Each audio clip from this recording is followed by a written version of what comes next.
Selamat datang kembali. Hari ini kita akan coba bedah lebih dalam ya satu tulisan opini, judulnya Transparansi Ijazah dan Ujian Demokrasi. Ini dari Mix 212, seorang penulis independen. Oke. Sumber ini menarik sih karena fokusnya itu bukan pada hasil hukum kasus dugaan ijazah Presiden Joko Widodo beberapa waktu lalu. Terus fokusnya kemana? Nah, lebih ke dampaknya gitu loh. Oh. Efeknya ke kepercayaan publik, terus juga ke kualitas demokrasi kita. Oh, jadi lebih ke gambaran besarnya ya? Betul. Jadi tujuan kita di sini mau coba gali argumen penulis ini tentang gimana sih seharusnya negara demokrasi yang katakanlah matang gitu ya, merespons tuduhan serius ke pejabat publik. Yang lebih dari sekedar pembuktian hukum formal gitu ya? Iya, persis. Lebih dari itu. Oke, kita mulai aja ya.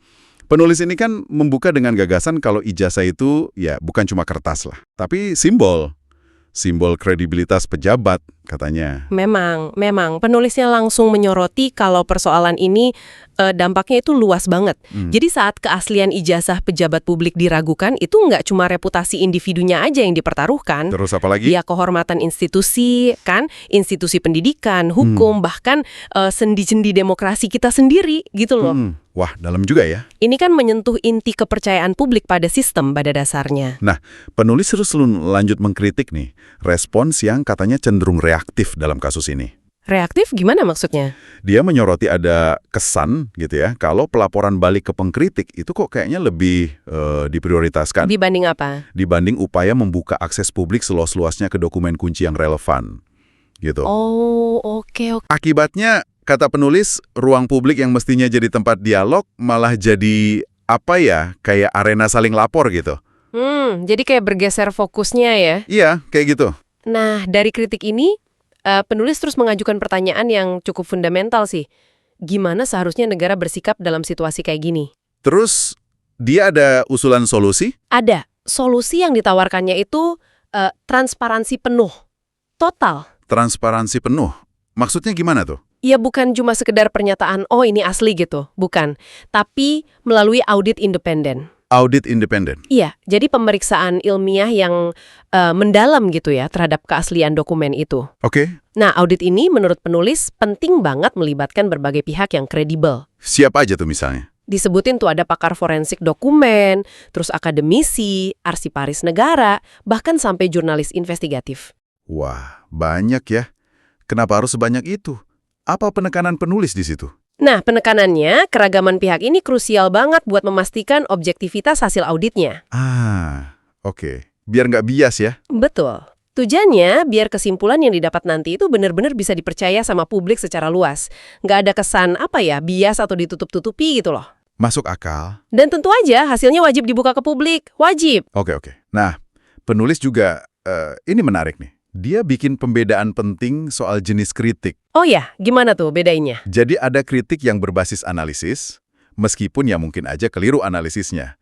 Terus ada opini skeptis, dan yang ketiga ada tuduhan jahat tanpa dasar. Oke, 3 jenis ya, analisis, skeptis, sama tuduhan jahat. Terus implikasinya apa? Nah ini implikasinya menarik. Menurut penulis, negara yang dewasa itu merespon 2 jenis pertama tadi. Analisis dan skeptisisme itu ya, dengan data, dengan diskusi terbuka. Bukan langsung lapor polisi ya gitu? Bukan langsung jalur pidana. Pemidanaan itu katanya hanya buat yang ketiga tadi, fitnah jahat yang terbukti. Oh gitu. Jadi ada gradasinya ya? Iya. Ini cerminan kematangan demokrasi, katanya gitu. Menarik. Kalau kita tarik lebih jauh lagi nih ya, penulis ini melihat kasus ini sebenarnya punya potensi jadi semacam momen belajar nasional. Momen belajar nasional, maksudnya gimana? Iya, jadi semacam kesempatan emas gitu loh. Buat apa? Buat meningkatkan pemahaman publik tentang misalnya cara verifikasi dokumen itu gimana sih? Terus apa itu audit forensik? Dan yang gak kalah penting di era sekarang kan, cara memilah informasi yang valid dari disinformasi atau hoax. Wah, iya. Literasi informasi jadinya. Betul. Kenapa ini penting buat Anda, buat kita semua? Penulis berargumen, demokrasi itu cuma bisa kuat kalau warganya punya akses yang memadai pada kebenaran. Dan juga punya alat untuk menilainya. Gitu. Oke. Jadi kalau kita rangkum nih, apa intisari yang bisa kita petik dari sini? argumen utama penulis ini kan berarti kasus ini tuh bukan cuma soal siapa benar siapa salah secara hukum aja ya, Iya, bukan cuma itu. tapi lebih ke ujian buat negara, gimana cara menjawab keraguan publik. Nah, itu dia. Dan jawabannya menurut penulis harus tenang, transparan, dan terbuka. Betul. Transparansi di sini dilihat bukan sebagai pilihan, tapi ya kewajiban untuk merawat kepercayaan publik jangka panjang. Jadi bukan cuma buat kasus ini aja ya. Enggak, tujuannya lebih besar dari itu. Penulis ngelihat ini sebagai momentum buat menetapkan standar keterbukaan baru. Dan ini berlaku buat semua pejabat publik demi kesehatan demokrasi kita ke depan. Standar baru ya. Iya, kepercayaan publik itu menurutnya dibangun di atas data yang terbuka dan proses ilmiah yang bisa diverifikasi, bukan klaim sepihak aja. Oke, sip. Sebagai penutup nih ya, kami ingin tinggalkan satu pertanyaan buat Anda renungkan. Ini terinspirasi dari gagasan penulis tadi. Penulis kan menekankan banget soal transparansi total sebagai kunci membangun kepercayaan. Nah, coba Anda pikirkan sejenak. Selain transparansi, elemen apa lagi sih yang menurut Anda sama pentingnya, sama krusialnya untuk membangun kembali atau mungkin memperkuat kepercayaan antara warga dan pemerintah? Terutama dalam situasi yang penuh keraguan seperti ini. Apalagi selain transparansi?